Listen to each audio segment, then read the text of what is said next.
నేను ప్రసాద్ అన్న మళ్ళీ చెప్తున్నాం, రైతు భరోసా కోసం మేము మాట్లాడతాం, రైతుల కోసం మేము పోరాటం చేస్తాం, రైతులకు న్యాయం జరిగే వరకు మా పోరాటం ఆగదు. కాంగ్రెస్ అధికారంలోకి వచ్చిన దగ్గర నుండి ఇప్పటిదాకా ఫైట్ చేస్తూనే ఉన్నాం. ఎవ్వరు ముఖ్యమంత్రి అయినా సరే ముఖ్యమంత్రితో ఖచ్చితంగా మేము కొట్లాడతాం. ఎందుకంటే మా తెలంగాణ ప్రజల హక్కుల కోసం, మా తెలంగాణ ప్రజలకు రావాల్సినటువంటి ఏదైతే పథకాలు ఉన్నాయో, మా ప్రజలకు రావాల్సినటువంటి న్యాయం ఏదైతుందో అది చేయాల్సిందే ప్రభుత్వం. ఈరోజు చాలామంది రేవంత్ రెడ్డి నువ్వు తిడుతున్నావు, కాంగ్రెస్ ప్రభుత్వాన్ని నువ్వు విమర్శిస్తున్నావు, నీ ఆఫీస్కి వస్తా, నీ అంతు చూస్తా, నీ పని చేస్తా అని చెప్పి బెదిరిస్తూ ఉన్నారు. I don't care. బెదిరింపులకు భయపడే అంత జుజుబి కాదు నేను, అర్థమైందా?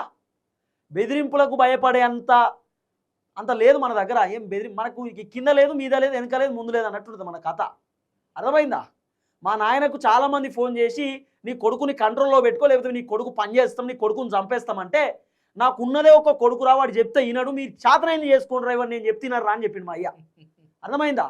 మా అయ్యకు చాలా మంది నీ కొడుకుని ఇంటికి పిలిపించుకో అని చెప్తే నేను చెప్తే వాడు వినడు, వాడు ఒక మొండి బ్యాచ్, మీ ఇష్టం ఉన్నా చేసుకోండి అని చెప్పిండు మా అయ్య, అర్థమైందా?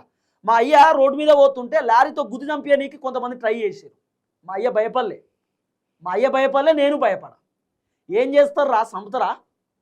ఫోన్లు చేసి బెదిరిస్తే మీ నెంబరు స్క్రీన్ మీద పెడతా.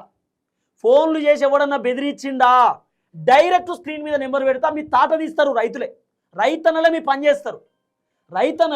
చేస్తారు. ఎంత ఘోరం అన్నా? రైతుల కోసం పోరాటం చేస్తుండే, రైతుల కోసం మాట్లాడుతుండే బెదిరింపు ఫోన్లు ఏంది మాకు?